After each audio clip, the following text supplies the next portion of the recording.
everyone. Oh my goodness, look at those cutie patooties. Look at those girls and boys. Girl and Hi. boy. Hi.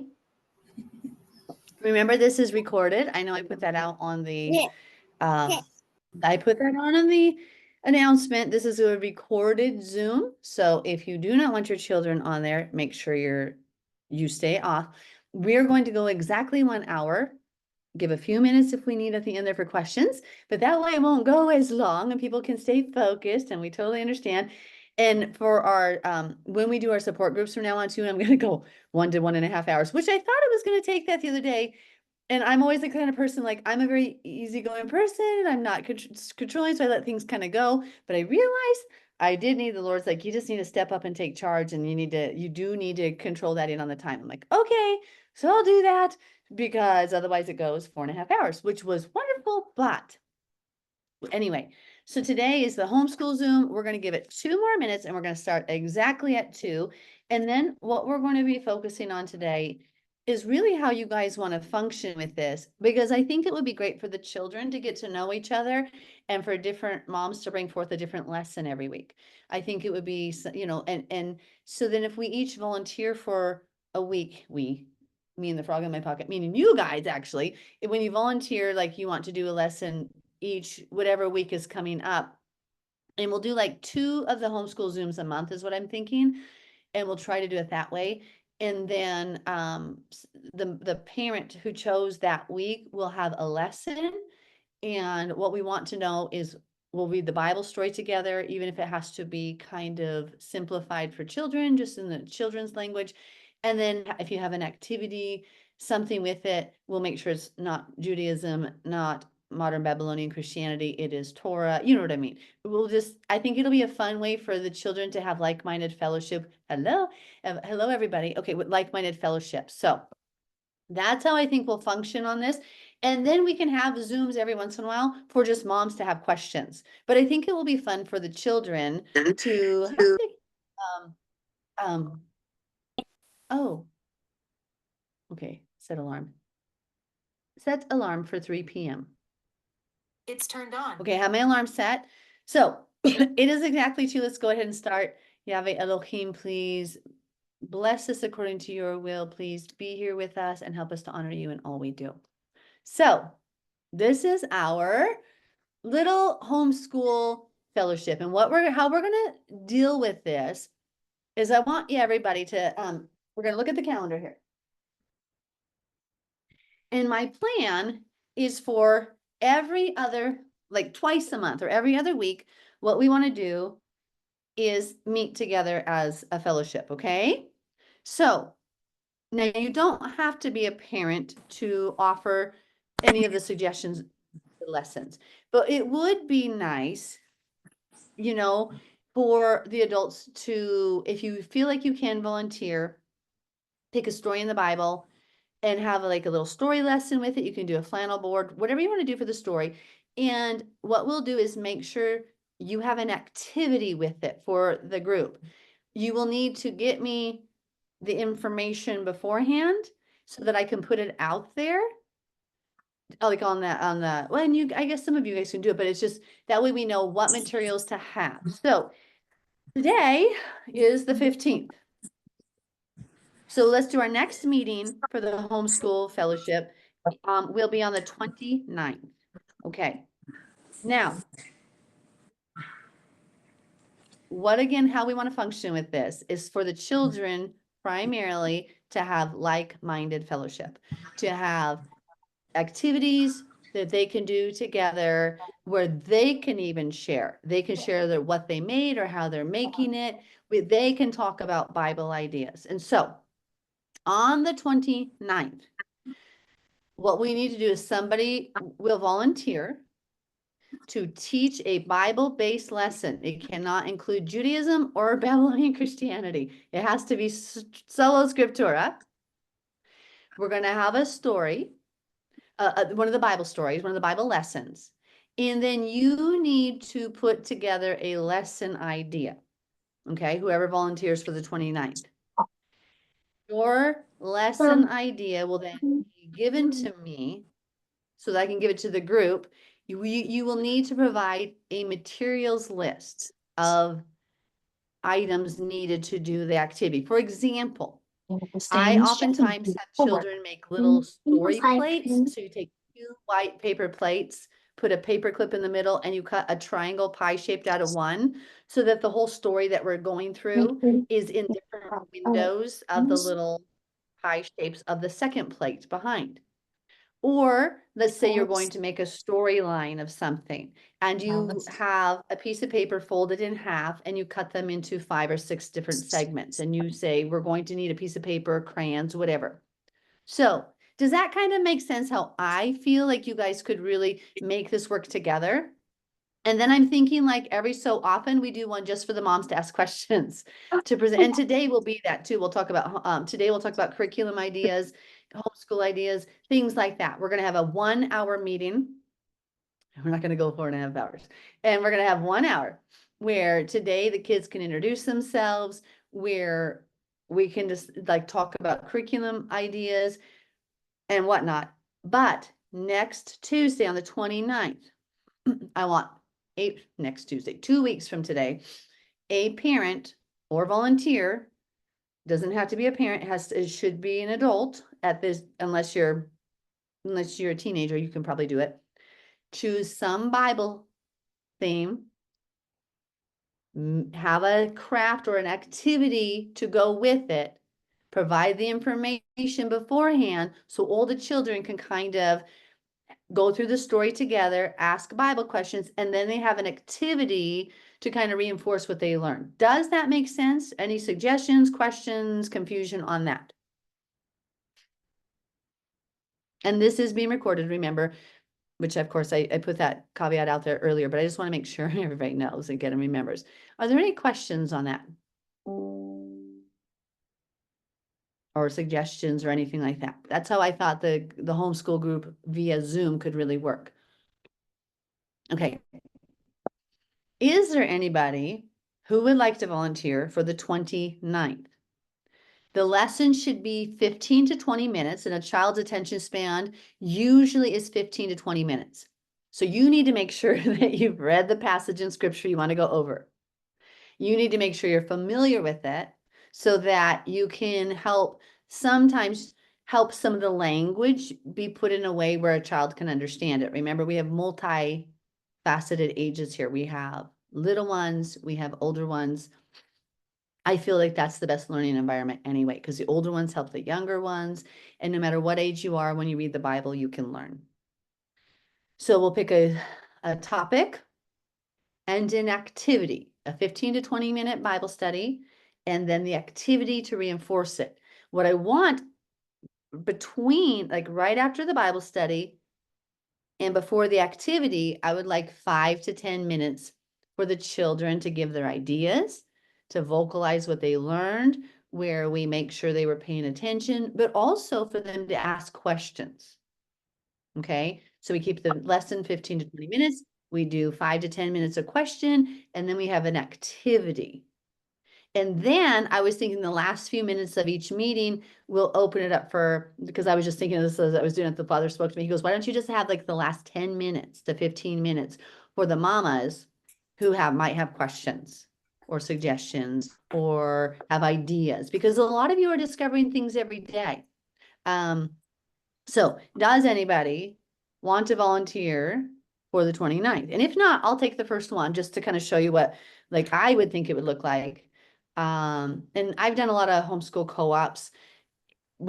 Just my son's 25 now, going to be 26. So it's been a while, but I was an elementary school teacher. So I do have a few ideas. I wrote, I don't even know where that book is right now. I wrote a Torah book years ago for children. Does anybody though of a parent want to step up and do that? Or even if we have like a teenager or like a preteen, if you have an idea, sometimes I think you would be adequately, you actually, the best way to learn is to start teaching. All of you know that. When you're teaching people about Torah and sharing with Torah, and you can't just come to me and say, where's the verses? And I say, well, why didn't you find them? Like, right? It's like, I think you should find them. That way you know where they're at. Like, if I just give you the answer, that's just too easy for you. So Anybody want to take the 29th?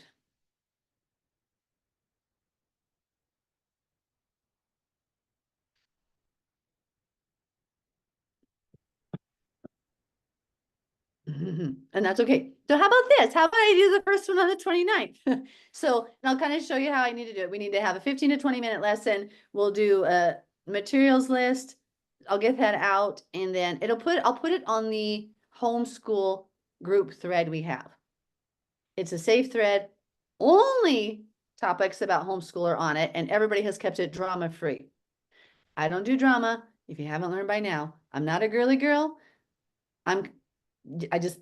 We don't do drama. So praise God for that group thread there. That one's a good one. There's no weird stuff. It's all homeschool. If you aren't added to the group and you need to message me later, send me a message. Okay, so now let's as a group start throwing out ideas of things you guys want to learn about, some topic lessons, anything like that. Does anybody have any ideas?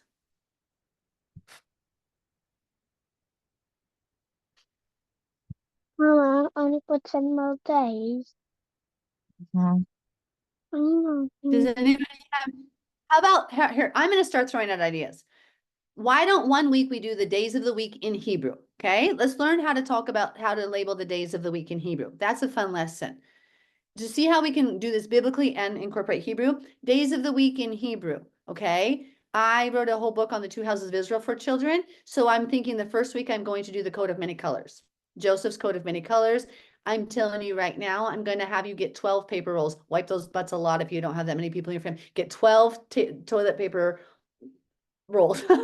So use that toilet paper up. We need 12. Well, actually, let's do this. Let's do 12 toilet paper rolls, 13 toilet paper rolls. Let's see, 14, 15. Let's do 15 toilet paper rolls at least. Get a few extra just in case, okay, for each child. And if they want to work as a group, if you have multiple children, that is totally fine, okay? So toilet paper rolls for the younger ones. For the older children, make sure you have a concordance or access to Blue Letter Bible. I will have them do some deep dive studies of word etymology, word origins, word meanings, linkages and cross-referencing. So if they're above 4th grade level, I will go to a composition level, more of a composition research type unit study with them, and we'll progress from there, okay? So we will do the coat of many colors, make sure, I'm already telling you, you're gonna need markers. You can use construction paper, glue, scissors, colored, whatever you want to, markers actually a little better, and construction paper and glue actually works the best. Just depends on the age of your children. Construction paper is kind of fun to decorate the little tubes with the little different colors of everybody and their little dresses and robes and whatnot. They like it. So coat of many colors of Joseph. We're going to do toilet paper rolls, at least 15. I'm just writing down my notes. You can use paper towel rolls as well, but I always find paper towels useless and a waste of money. So we use cloth here. So some of you actually have paper towel rolls. I normally don't unless we just move. And I did just move, so I have some. So 15 of those markers, tape or glue, and composition notebooks for the older, and a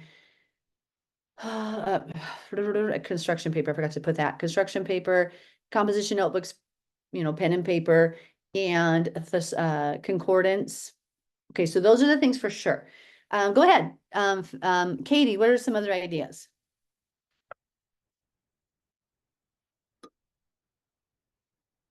Oh, I can't hear you, sweetie. Can you unmute your thing, honey? We can't hear you. Sorry.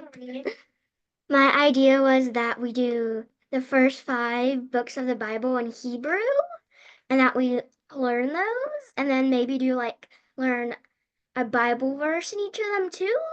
But it's just like an idea. I don't really have an activity or anything. No, that's great. So to learn now, what I made my son do when we were growing up, he had to read a chapter in Hebrew every day, write 5 verses in Hebrew, write those same 5 verses in English, read them out loud. So that's a little bit upper, like 4th grade and beyond. And I don't know that I don't know if that's what you're talking about, or are you talking about learn the words, learn like what they are called, Bereshit, Shmot, Devarim, those kind of things. Bimidbar. Well, like learn how to write them in Hebrew and like pronounce them in Hebrew. The names of That's the what I books. meant. That's a good idea. That's a good idea. Thank you. And no, that's a great idea. And then we can learn the names of the books and what they mean in English and how to write them in Hebrew and how to write them in English. Now, there is a whiteboard on here. One more thing for me to figure out. So I know that we could do that. I know we could find the whiteboard on here because that might be a little bit easier to show some of the Hebrew letters. Otherwise, we might just have to do, yeah, I think I gotta figure that out, the whiteboard. That's a great idea. Faith has an idea. Maybe if we could like figure out like a little activity for putting like the what was it, like a scroll of the commandments on our doorpost? Like The mezuzah. about? I like that idea. You want to make like make a little mezuzah for the doorpost? Yes. That's a good idea. Because we could do the Aleph bet. What they typically do when you have a mezuzah, oftentimes to represent the 10 words, we'll do the Aleph bet, Gimel, Dalet, Hey, Vav. We'll do the 10 letters, 10 words. And so then we could make a little mezuzah. That's a great one, especially for those of you who like to do air dried clay projects. And so we can do like if somebody wants to spearhead that, find us a recipe for either Play-Doh, like the salt dough, where it's just flour and salt and stuff like that. And we could do the mezuzah one week. Okay, that's a fantastic idea. Elizabeth. Go ahead, you could tell her now. Melissa, I want to hear a Hebrew song. She wants to learn a kid Hebrew song. Me too. Yes. Okay. Okay. The Hebrew songs are great. And I think every week we should make sure we have a Hebrew song. And the first one, I think a lot of you know it. Ready? Ia, ia, ia, Hachamor, Hakatan, Shelachak et Yeshua, Liyerushalayim, Hoshana, Hoshana, Hoshana ben David, Hallelujah, Hallelujah, Hallelujah et Elohim. Do you know what that one is? Do you remember that one? It's the little donkey who carried Yeshua to Jerusalem. So that one we'll definitely do. I have a lot of kids' songs. Robin has an idea. I'm like brand new to all this, so I don't know where the line is to be crossed, like when you said don't go like into Judaism or whatever. So, but I would love for my kids and I to learn some of the blessing songs. Like in my Bible study this morning, they were singing the Shema or something like that, and I didn't know it. So I don't know if that's like Judaism or not, but No, the Shema is actually from Deuteronomy, Devarim. So Shema Yisrael, Adonai Eloheinu, Yeah. Adonai Echad. Yeah, learning the Shema would be a good one. Some of the actual blessings in the Siddur, we may avoid simply because that is Judaism. It's repetitive prayers where the Father, Yeshua, literally says, hey, don't make vain repetitions. Why are you sitting there saying the same things over and over? But the Shema is actually a really good, I mean, and there's a lot of good ones too. We just have to, yeah, I think that's a great idea to learn the Shema. And to learn maybe to make paper shofars, like paper mache shofars. To learn, I think we should focus on music. Music is one of the best ways for anybody to learn. Mnemonic devices, if you have little ideas to learn words. And I think our focus should incorporate Hebrew in every single lesson, okay? So I do want to have that focus. And if you aren't sure of some words or whatnot, just reach out to me. Katie has another idea. My idea was that we could learn the colors in Hebrew and associate it with Noah's Ark. Like read the story of Noah's Ark, simplified, and then learn the colors in Hebrew or something like that. Yeah, that's it. And then Yeah, like do a rainbow craft. Mm-hmm. Yeah, that was my Take idea. back the rainbow for Yahweh. That's a great idea. And learn those different colors including indigo, including all the colors. Absolutely. Those are some great ideas. Okay. Now your guys' wheels are turning. Now you kind of understand, oh, okay, this doesn't have to be hard or complicated. Take it from a basic standpoint of what we would do even on any school, school activity at home here. Now let's just expand it over to the Bible, and incorporate Hebrew. So if I do the first one, the 29th, is there anyone that wants to do it on the 12th, November 12th? And we'll just schedule just a couple week times out so we don't get ahead of ourselves if something happens in life. So does anybody want to volunteer for the 12th? To coordinate it, to put together a little lesson.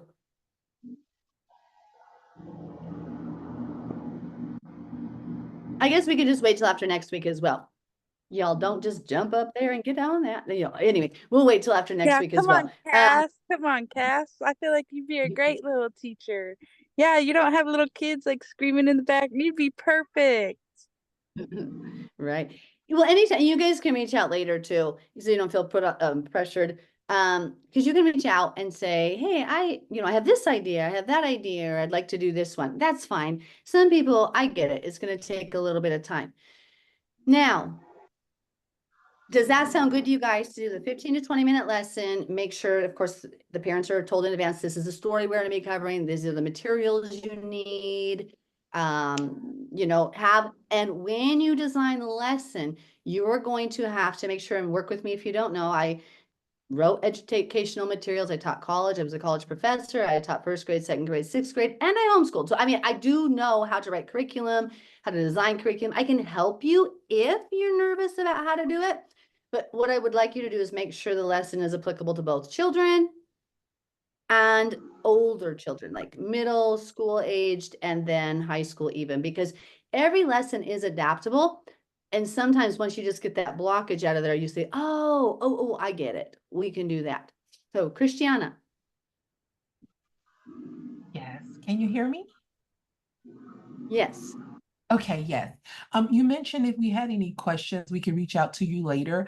This is my first time meeting with you here on Zoom on this platform for homeschooling. And of course, I want to do more with your other platforms as well. But what's the best way to reach out to you for questions? Facebook Messenger at Melissa Schilling Smith. I forget I have God's Little Hummingbird. I forget I have Instagram, even though because it cross posts.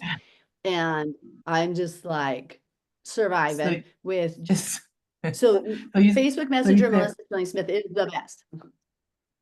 Okay, Facebook Melissa Schilling. Okay. Yep. Awesome. Okay, Lilybug. There's my little Lilybug. That's my niece, by the way. Isn't she adorable? I wanted to learn how to say the numbers in Hebrew. That's a good one. And did you know in numbers, there's male and female numbers, male and female versions of the numbers in Hebrew. So that's really cool. We can do like what one? I was gonna say that might go well with like the creation story for some of the numbers. Yes, and I have a whole lesson I've done with that on Hebrew. I need to find all the old things I used to write, a whole bunch of Hebrew curriculum. And we used to have this really back in 2002, a long time ago, some of you before you were even an adult, we used to have a lot of these homeschool threads for Torah of Messianic. So it was kind of fun. That's a great one with creation because you go through the days of the number or the days of the week and also just the numbers in Hebrew. Because see, the days of the week are ordinal numbers. And then of course we just have our regular numbers. So we can talk about day one, Yom Rishon. Rishon isn't number one. And so that's where we get, because it's Asrei. Sometimes we have to like keep that a little separate, but it still goes with it because the ordinal numbers go fantastic with that. Ordinal meaning ordering, like first, second, third, fourth, fifth, sixth, seventh. That's ordinal versus just 1, 2, 3, 4, 5, 6, 7. But that's a great idea. Do the ordinal numbers. And are you still have another suggestion, Gracie or Lilybug? No, that's it. Okay. I just don't know how to put my hand down. Okay, I think you pushed on the same button you did to push it up, and ask Lily. Grace will find it. The young ones will find it. We're old, Beck. Okay. So that's kind of how we'll function these meetings from now on. So the kids will do the 15 to 20-minute lesson, 5 to 10 minutes of questions for the children. And then we'll do the activity, or, you know, whatever. We'll kind of like let them kind of hang out. And then we'll do the moms questions for each other. Now, because today's going to be a little bit different, we don't have a lesson because we're trying to get this all organized. What I was going to open it up for questions. Now, let's do curriculum questions, homeschool questions, ideas, whatever you guys have to, like, if are there questions, like, do you even know where to start? Some people, I designed my own curriculum. Some of you go by specific books, and so that's okay. Everybody has a different need. For me, I liked thematic units, and then I would incorporate everything around thematic units. I would let my son pick around 20 different themes every year. And we would, like, for example, he always wanted to go around the world. And for some reason, he was obsessed with Australia. And so we would have a little suitcase I would buy, and we would have a little passport, and each, you know, we'd have activities for each one. We'd get different cookbooks for every country we went to that week. We would cook their meals, learn how to say it in Hebrew, and we did it all. And then we would do the math with the cooking and the measurements, and have to play store to buy the ingredients. So the way I did school was very much how, like, in life, right? You don't just learn how to add. Let's go to the store and add money. Let's, like, add up the grocery costs. So that's what we would do. I made sure it was applicable. I did applicable life skills almost at every point. I'm a worksheet hater because I, being a teacher, saw that it did not benefit 99% of children. There are the 1% of girls that worksheets worth fine with, but then they don't often know how to apply it still. So worksheets are fine for rote memory. I don't have anything against a little bit of rote memory. I'm going to always encourage you to then extrapolate it out to something real life, even if it is, how many Hot Wheels cars do I have right now? Or if mom gives me $1, and I don't know how much Hot Wheels cars are now, but if, you know, it used to be like 99 cents. So if mom gives me $1 or $5, how many Hot Wheels cars can I buy? You know, those are the things how I did it, but you don't have to do it that way. Some of you don't have time and you're surviving by a thread. Do what is best for you. But Sarah B.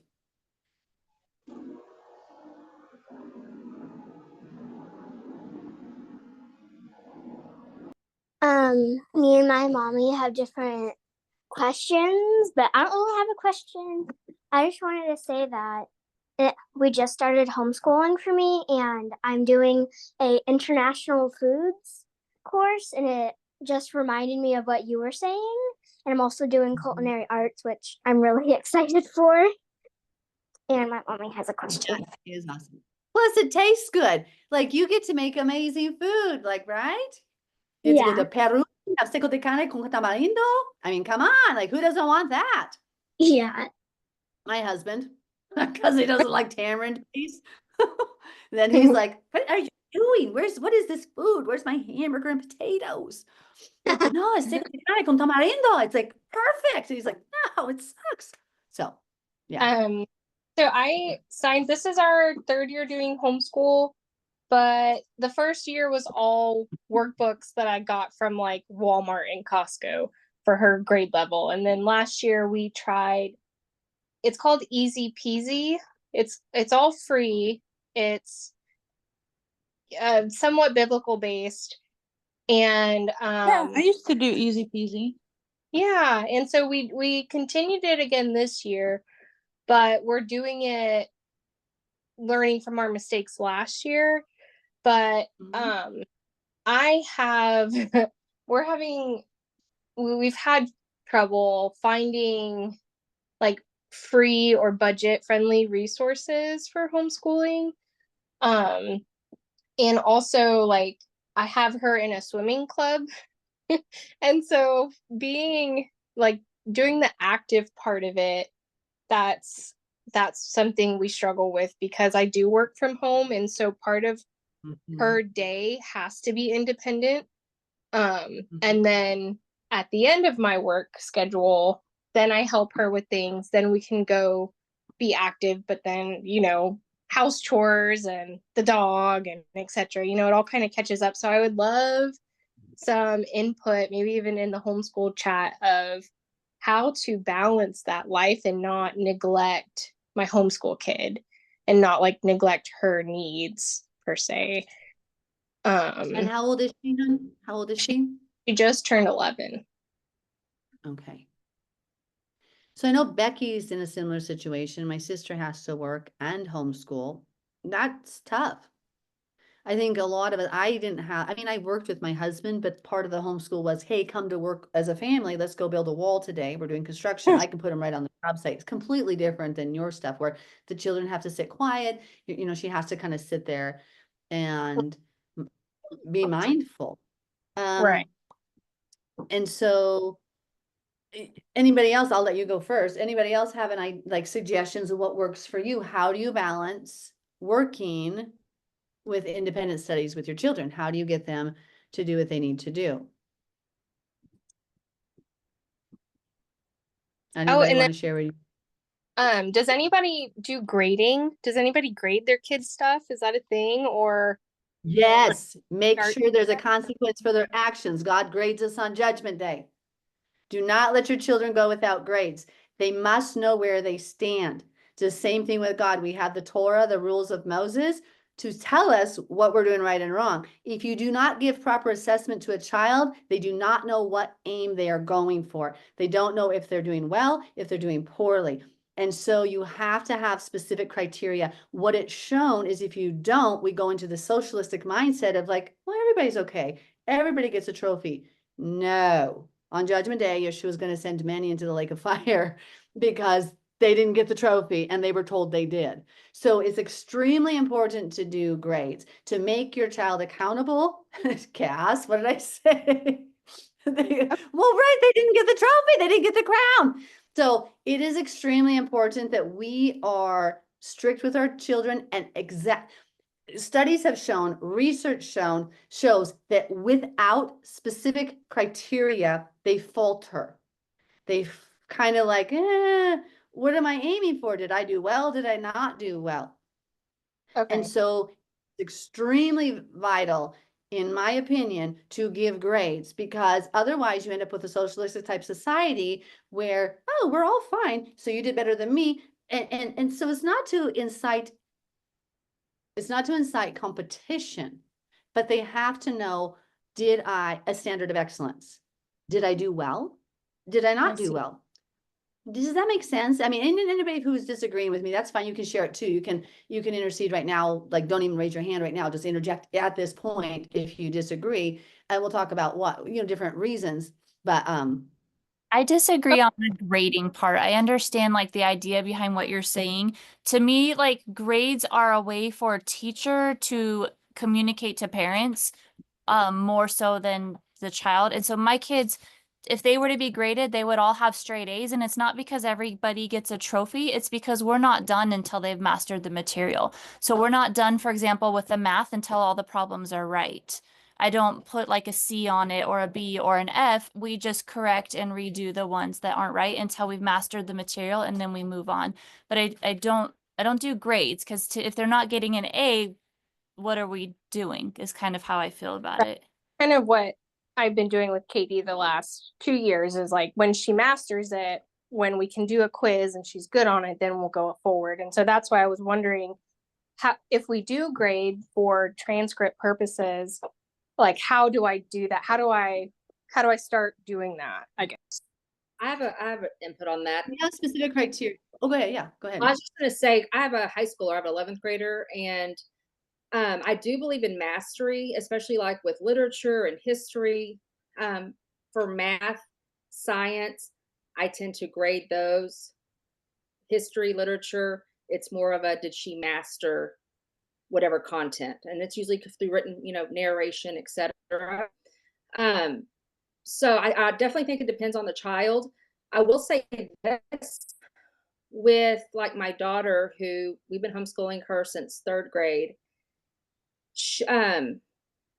If they don't think the grade is important, then sometimes that they will start lacking in it. For instance, we just had a test which she bombed. And I said, if you were doing this in public school, I know you would have aced it. And so it's sometimes we have to, I think a lot of it has to do with the child and knowing the child. I don't grade every single thing. I know mastery. So I know we do a lot of communication, a lot of discussion. So we will go through, like if she's reading a history book, and whatever she tells me, I understand if she understands the material. Does that make sense? Which means I have to know the material as well. Just that's part of it. And I But think grades and mastery go hand in hand. I think yeah, grades and mastery go hand in hand. My son was never allowed to get a B or C. If there was anything other than 100% or 95%, he had to do the assignment over. It wasn't acceptable because it said you didn't learn the material. I said, my point is not to push you through. My job is to teach you. If you are not succeeding and you have not learned the material, and so without a criteria, he doesn't know if he's mastered it. So I guess if you don't want to say grades, we have to say criteria. You have to give criteria. Otherwise, if you're just pulling it out of the air, that doesn't work psychologically. You know, my master's was in counseling. So what they need is this mark. How do I know I've mastered this? Well, when you did your commas correctly, your capitals correctly, you know, if I'm not circling out of 100, I don't have to circle 5, like 5 or, you know, more than 5. If I find 5 errors, you haven't mastered this, or you have been loose or careless. If you can't do your time test within 60 seconds, you haven't mastered it. So he had a combination. He had to know why he didn't master it, because on Judgment Day, I apply everything to the Bible. We will know by Yahweh's standards why we didn't get it. Like, you didn't forgive your brother. You ate pork. You know what I mean? We were given specific criteria. So I totally see both points. I think it goes hand in hand. I think what a lot of you are doing is the mastery is actually, you have some criteria, because you're not just telling them, well, I don't think you did it right.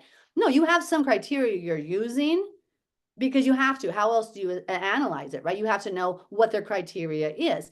And so when it's specified, they know what aims they're going for. And I think both of you are right, or all 3 of you are right.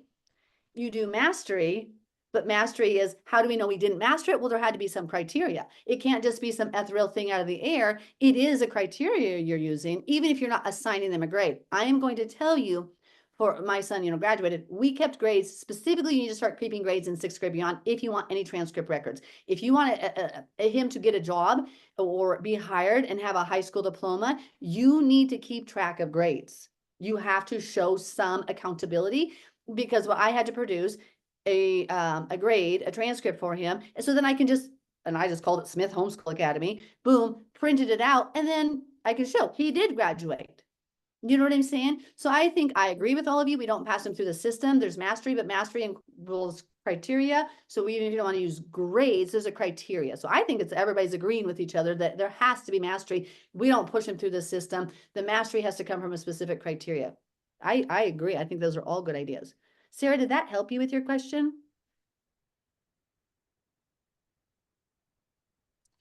Yeah, it did.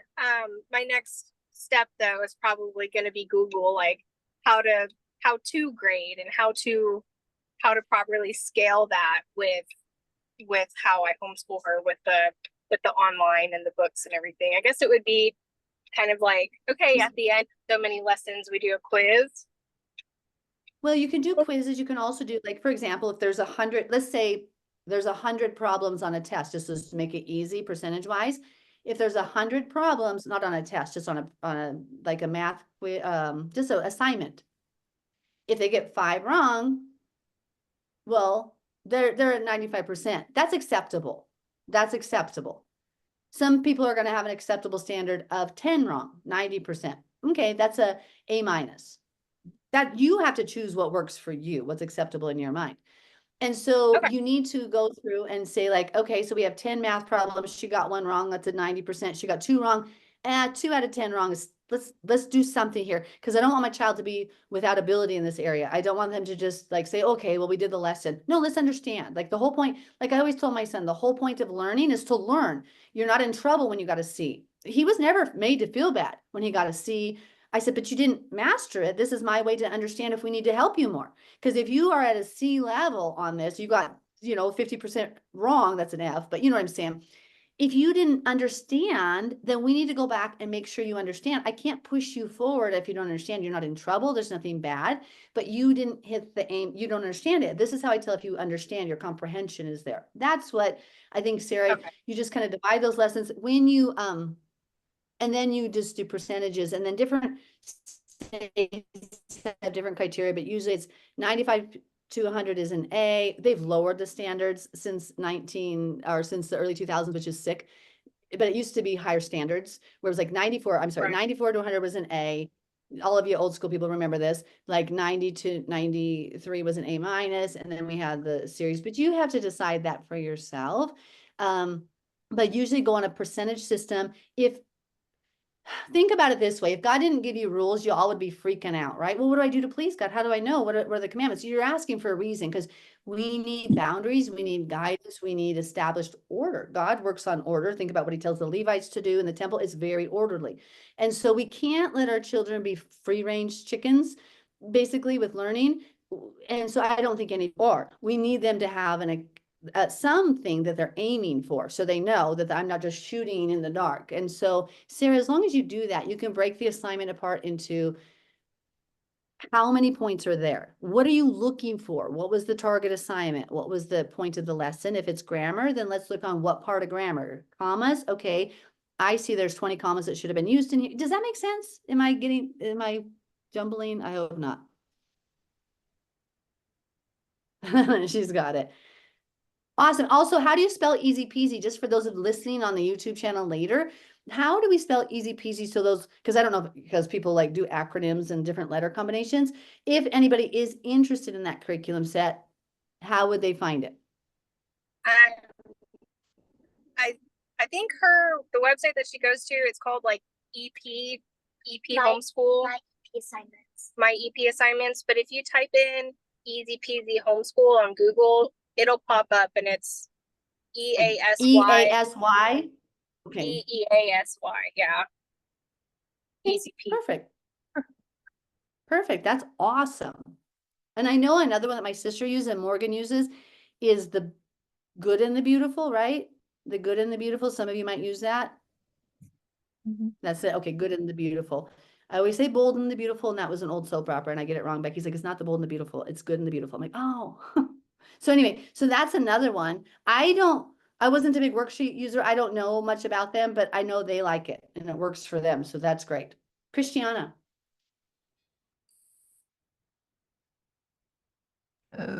Okay, yes.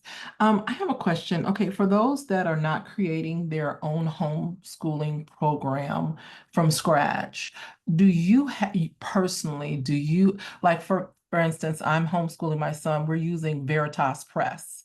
I don't know if you've heard of Veritas Press. It's Christian based.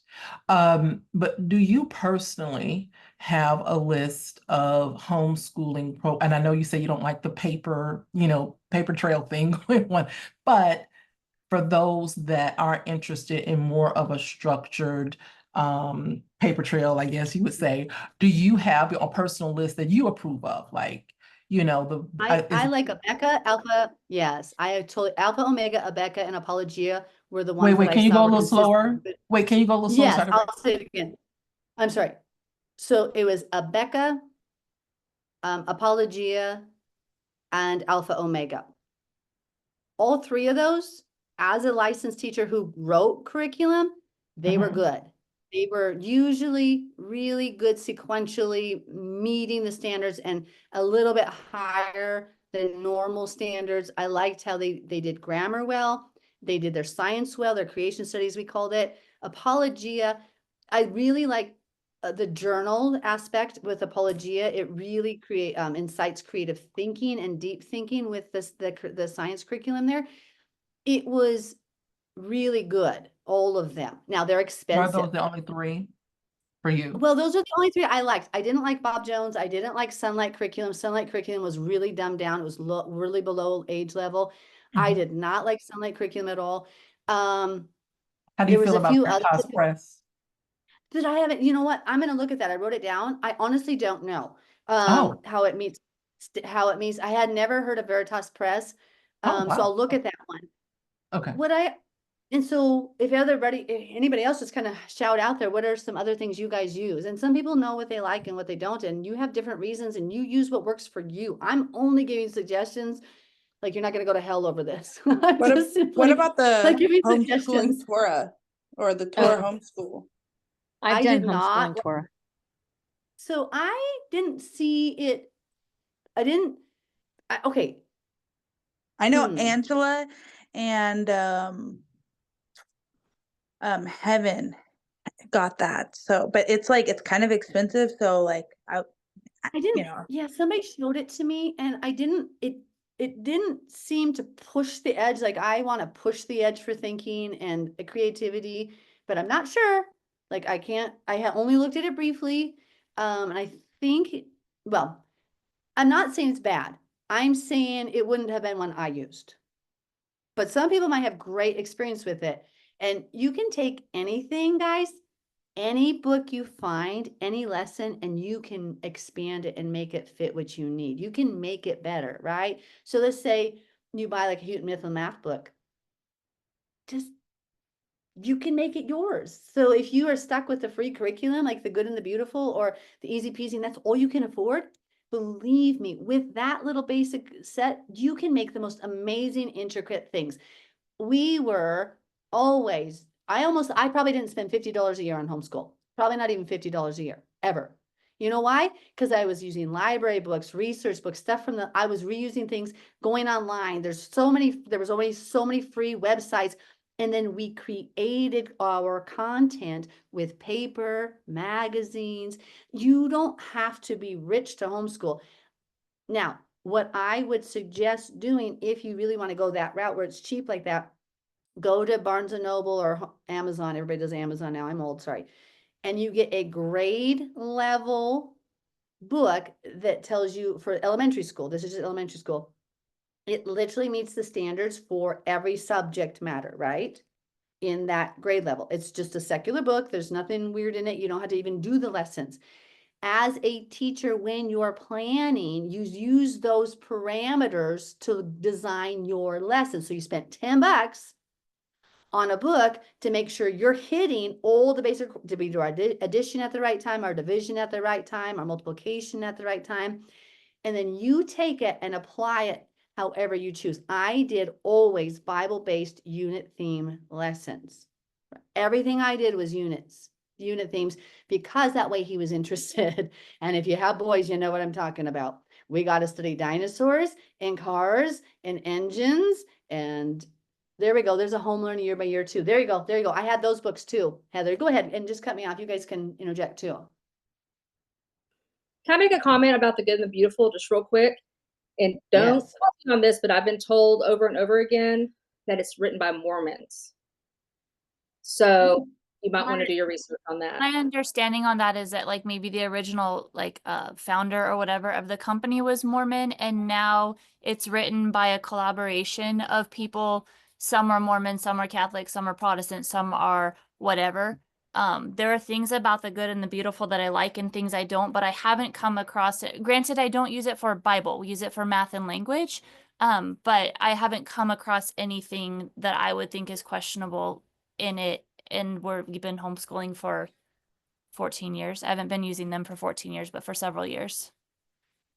So what do you normally use, Robin? Like, what's your preferred curriculum? Because I just designed my own, and when I could find them used, I would buy the Alpha, Omega, Apologia, Abeka books for creation studies. So I have my screen's blurred right now because my bookshelves are a mess, but I use Good and Beautiful for some of my kids for math and language arts. I actually have been blessed so far in that I have really strong avid readers. They were early readers. They love reading. I did Abeka Phonics kindergarten for all of them.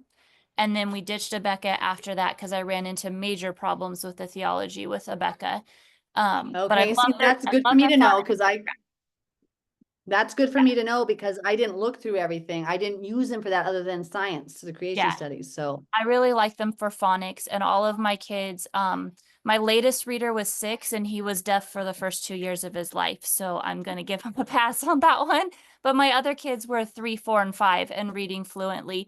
So I don't use a language arts curriculum until my the oldest that's at home right now, we have two that are adults, but the oldest at home right now is 13, and I'm just now making her do a curriculum. I don't really believe there's a lot of value in things like diagramming sentences. So it's one of those things that we teach her how to do it and we move on. I'm not going to do page after page after page of it. Math, all of my kids are different. We have used the good and the beautiful. I actually have two right now that are using elephant learning online. Those are two that are kind of struggling with math, and I like that the program identifies where they're struggling and focuses on that. And we're also learning abacus math, which I have loved. Science, I don't use a curriculum yet, but we do a lot of things like we just went to the beach last week and it's about a 10-hour drive for us. So I filled the car with books on marine biology and things like that, and they were bored enough to read them. Even though they weren't the books that they would have chosen, it's a 10 or 11-hour drive. We also, on the car ride, they each had a clipboard with a map, like a AAA map and a highlighter, and they highlighted our route as we went. So they were learning geography and they weren't asking me every 5 minutes, are we there yet? We harvested salt from the ocean water at the Airbnb in the kitchen. We actually harvested I'm still working on it because I brought seawater home because I loved it so much, but about a half gallon of salt just while we were there. And then we looked at the salt under the microscope and look at the sand under the microscope. And I have a degree in biology and chemistry, and I just have not come across a science curriculum that I like. I don't like the secular ones for obvious reasons, but I feel like all of the faith-based ones are so watered down that they just annoy me. So we kind of just do our No, own. they are. No, I totally agree. We did experiments. Everything that we did was just like you. We read the books. I used them for the baseline for the journaling because it could give it that base understanding. I totally agree with her, what she's saying. Get out there and get your kids in creation studies. Do the science with them. I call it creation studies. We did that same thing. We had books of experiments, and we read the books. My son was only allowed to read factual books, not fiction books, because everything had like themes of magic and crap, sewn in it. But I totally agree with Robin. I cannot emphasize enough. Everything we did was everything applied to life. Everything was learning. Everything was get in there. We did field trips all the time. We studied. We went and talked to the experts in the field. I love that you did that. Yeah. And I will say, I don't quiz my kids and I don't test my kids because I know what they know because I'm doing it with them. But we do homeschool under, I don't know, the state that we're in has some programs. We're in Idaho, it says on my name, where you meet with an advisor once a month, tell them what you're doing, and you can use the public school funding to get reimbursed for things. And so my kids do have to do standardized testing because we take advantage of that program. And they have all tested, they always test at or above grade level, even though we don't do a ton of the curriculum and I don't do quizzes and things like that. It'll change a little bit as my older gets into high school age, but so far it's working. Awesome. Heather, we've got 10 minutes left, kiddos. So I'm gonna let the rest of the questions go here. I just have a quick question. So this book you recommended a long time ago to me? Yeah, the two Babylons, Hislop's Two Babylons, yes. So again, I have a high schooler. She's 11th grade, and then I have an 11-year-old fifth grader. But one of the things that I'm doing with her, because she's really interested in ancient studies, is we're reading this together, kind of like as a literature, and then she's doing narration. That's fun. She loves it. She loves it. That's awesome. Great That's for us awesome. to know whenever we see family. So we can. So if you have any older kids, that's something you can maybe do. Yeah, absolutely. Don't dumb your children down. Like my son was like that. We started, and just so you know, quickly, a phonics, the Phonics Pathways or Pathways to Phonics by Dolores Hisks is the absolute best phonics reader you will ever find. Your child will be reading at age 3 and 4. Get the it's Dolores Hisks, either Pathways to Phonics or Phonics Pathways. If your children are struggling, make sure you're in phonics, not whole language, and use those programs. And then of course, Robin suggested another one as well. But yeah, I like that idea, Heather. That's great. Let them be real. I mean, 12 and 13, they're understanding complex thoughts. They should be pushed to higher level than what our school systems do. Eva.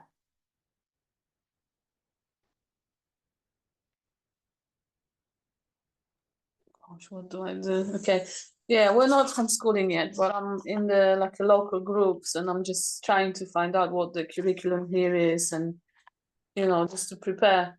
But I can imagine well, I will be working from home probably as well, like your sister Melissa.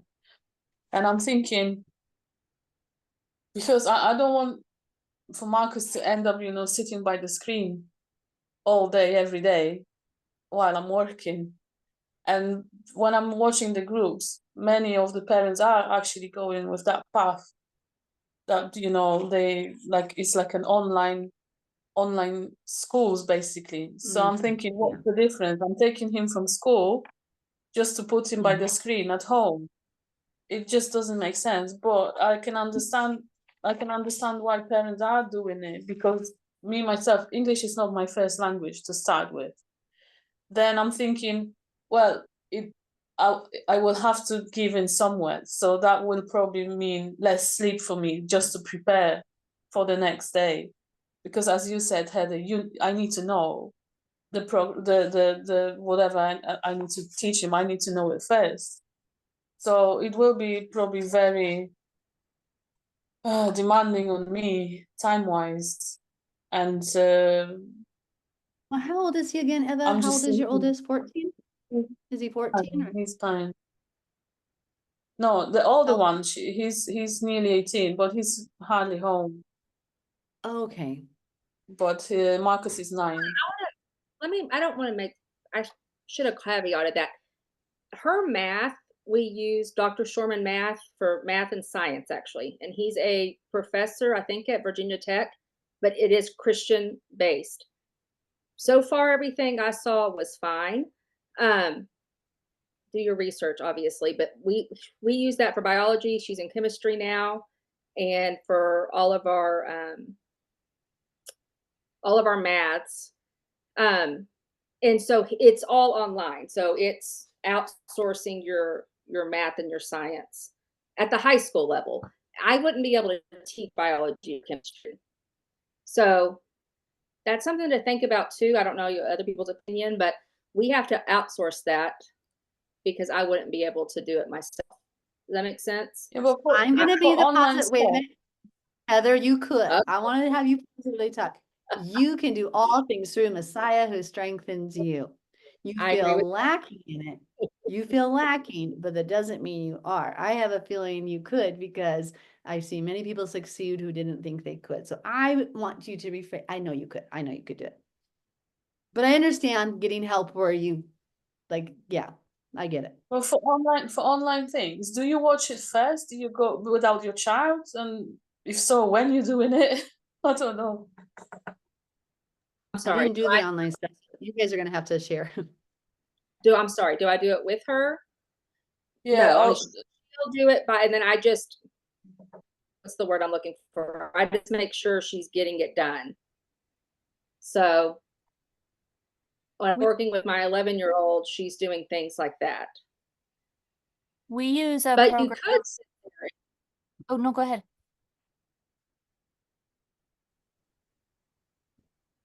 We use a program called OutSchool, and it's basically other parents who are teaching classes, and they've been background checked. I don't think really means a whole lot, but I use that for foreign language and for if there's just something that one of my kids really wants to dive into. Like they have classes on everything, but you can find like one of my kids was really struggling with long division, and I put them in a one-time, like 1 hour long division clinic, or it can be a semester of everything. Right now, we're only using it for foreign language. My kids are learning Russian, but I use that. I don't sit down with my kids, but I am just where I can be aware of what's going on. That might be the time that I'm across the room working with a younger child or doing dishes in the kitchen or whatever. And then the classes are also recorded, so you can watch them later. And then also, if a teacher messages your child or your child messages the teacher, it automatically gets sent to you immediately. So you see every conversation that they have. So if that's something you'd want to look into, it's called OutSchool. And like I said, they have every subject you could ever think of on there. That's good to know. Maybe we'll put together like a list of these resources, because I think Yeah, that's that's great. what I'm thinking. That's what I'm thinking. It's all the names are being said, and I'm like, I can't, keep up with it. Yeah, and it's really affordable. There's a range on that too. I have my younger kids in classes where it's like $8 a lesson once a week, and my older kid gets private tutoring, which is quite a bit more, but there's anything you're looking for, it'll probably be there. That's the other thing. Don't be afraid to get private tutoring. I do a lot of tutoring. I've done a lot of tutoring over the years. If you don't know a subject matter and you do feel like Heather, now you can do it, but sometimes I get it. Like we feel like, I don't know where to start with this or what to do. I don't think there's any shame in getting a tutor if you make sure they're not teaching your child evolution or stupidity, you know what I'm saying? But I don't think there's anything wrong with that. There's fine to get tutoring help. If people are, language instructors or math, get help. Sarah.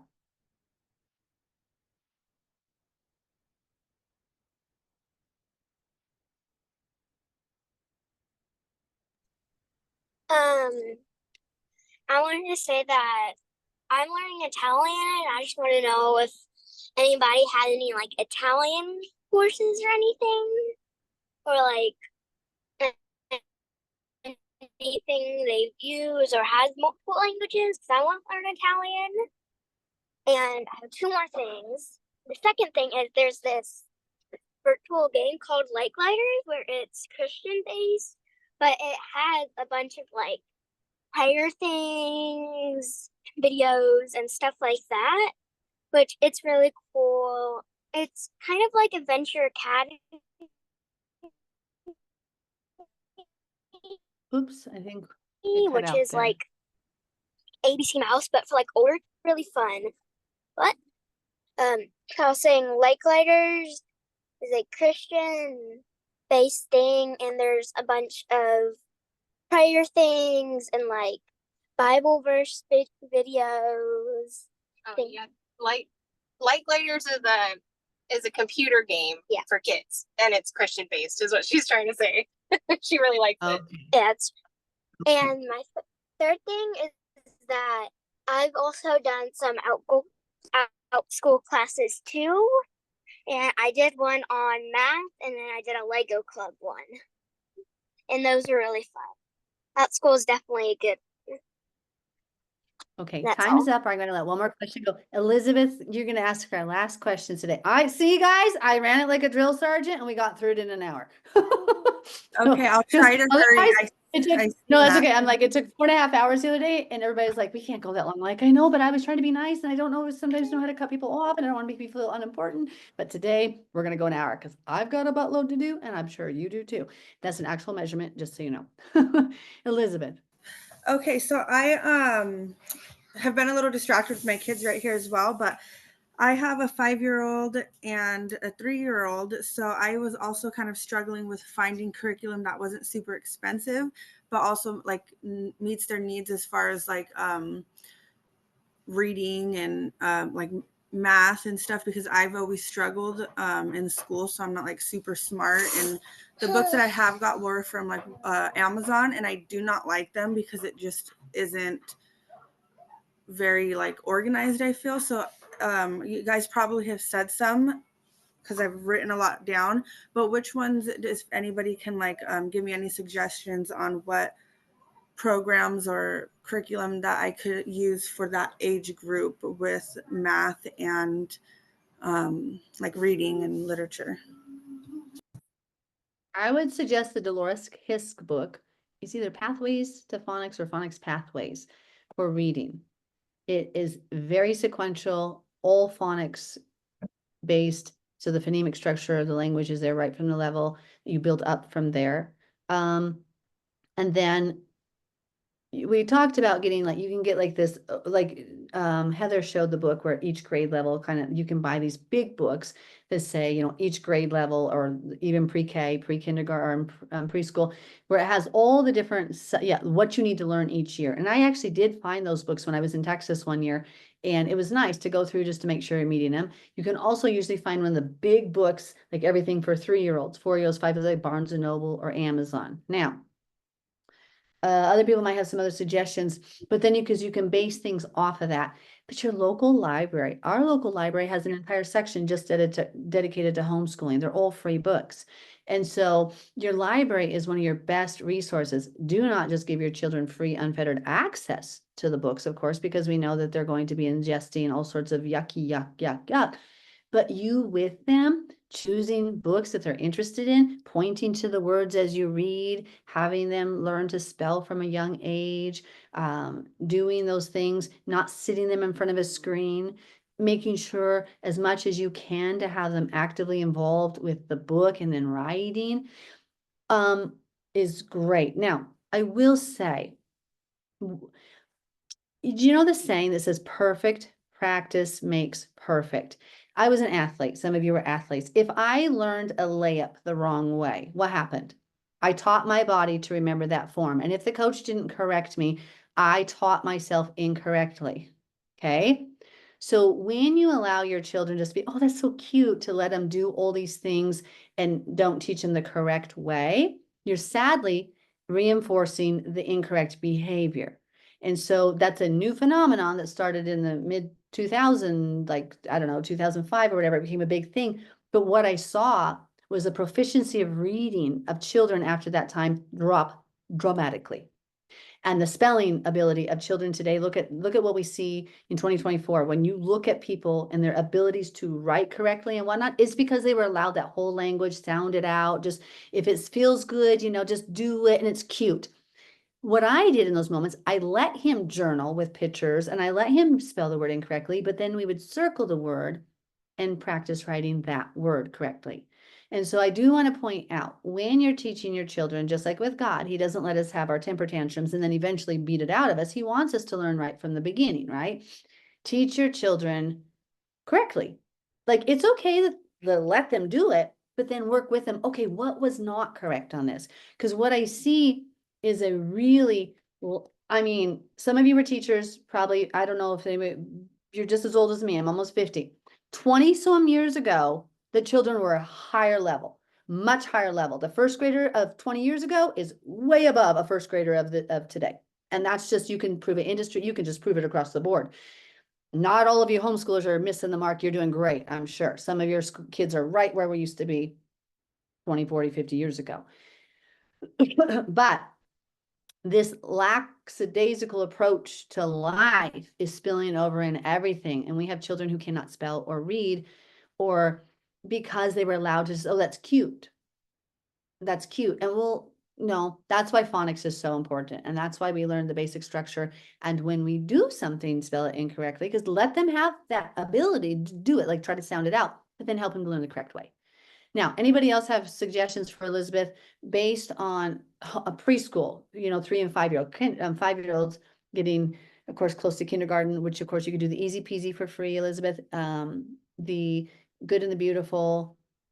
So keeping it inexpensive for a single mama, keep that in mind. Any suggestions for her?